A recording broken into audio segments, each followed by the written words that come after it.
Okay, so one of the huge debates happening right now in cryptocurrency is the commodity versus security debate, right? So, in the eyes of the people making big decisions, many people believe that Bitcoin will be labeled a commodity, but the rest of the crypto market is still up for grabs in that we really don't know what exactly they'll be labeled as or categorized as and how this will impact future regulation. Now, Cardano is an interesting cryptocurrency, right? Because it's a top 10. It is a threat to Ethereum, at least in the eyes of many. And it has a very outspoken leader in Charles Hoskinson. So recently, Charles was doing a Ask Me Anything event, I guess you could say, on his YouTube channel. And somebody asked him his thoughts on Saylor claiming that Cardano is a security. Now, I don't know if Michael Saylor from MicroStrategy actually singled out Cardano, but I did hear a clip from Saylor saying that pretty much everything that's not Bitcoin should be labeled a security. Okay, that was with this conversation with Altcoin Daily. Now, this is what Charles had to say about this. Listen in.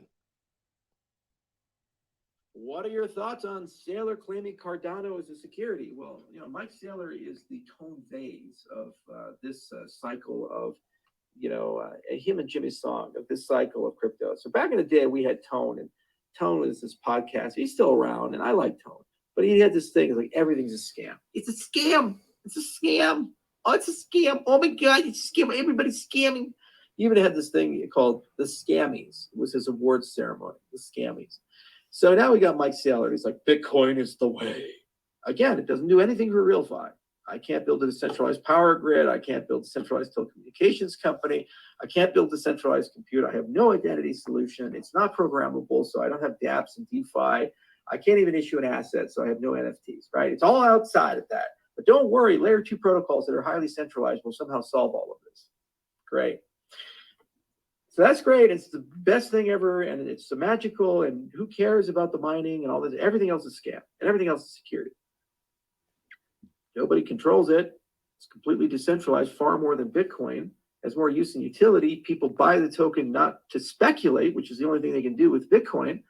They buy the token to use it for stuff, I don't know, medical records and whatever the hell else they're doing, because it is real life utility. But that's a security. But the thing that only thing you can do is speculate on is not. I think Mike's head is all fucked up and screwed up. It's just one of those cases where he's dick deep, full dick in with Bitcoin. And so, it's got to work. If it doesn't work the way he hopes, he goes bankrupt. So I don't pay much attention to it. And I don't think it's a productive conversation at all. And frankly, the most difficult, toxic, and useless people to engage with are Bitcoin maximalists. They're not intellectually honest, like Jimmy Song saying that at any given time, proof of stake system, somebody can just arbitrarily take all your money and shut it down. It's not honest. It's just libel. It's not true. The protocols don't do that. And they feel they have no burden of proof and evidence of the statements that they make. And then they say the only thing that matters is their thing, even though their thing doesn't do anything. Just stores value. Okay, so very interesting, right? Wow. A lot to unpack there, but I listened to this and I think he made some good points. I mean, obviously, he kind of went the route of attacking Michael Saylor there and some other Bitcoin maximalists. I agree with him that any kind of maximalism, attitude toward any cryptocurrency is not good for the space. I mean, all you have to do is consider that, 95% of people are not invested in crypto yet, and we want to get those people in the industry, right? And it doesn't happen by way of tribalism and maximalism. So I understand that point well taken, and I agree. But he did kind of attack, some people there. He could have dialed that back a little bit. But let's take his overall point in that Cardano's actually building real life utility. And I agree. I think there are many cryptocurrencies like this, a couple of others that come to mind, VeChain, right? Obviously, supply chain management, a huge real life area where this type of technology can help. Cardano, focusing in on records of students in various countries throughout the world. In addition to that, medical records as Charles alluded to there. So I get it. And at the crux of Bitcoin right now, it is a store of value. Now, they do have the Lightning Network. It is somewhat easy to transact with it.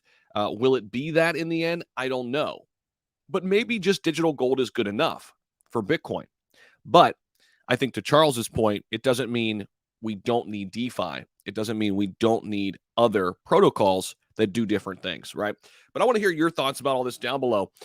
And I watched this clip last night, and I had to play it and react to it a little bit in case you missed it. There it was. But I want to get what your opinions are based on this commodity versus security debate. How do you think it's all going to play out? I want to hear from you down below. Make sure you hit the like button as well. Enjoy the rest of your day out there as well. And I'll see you all in the next video.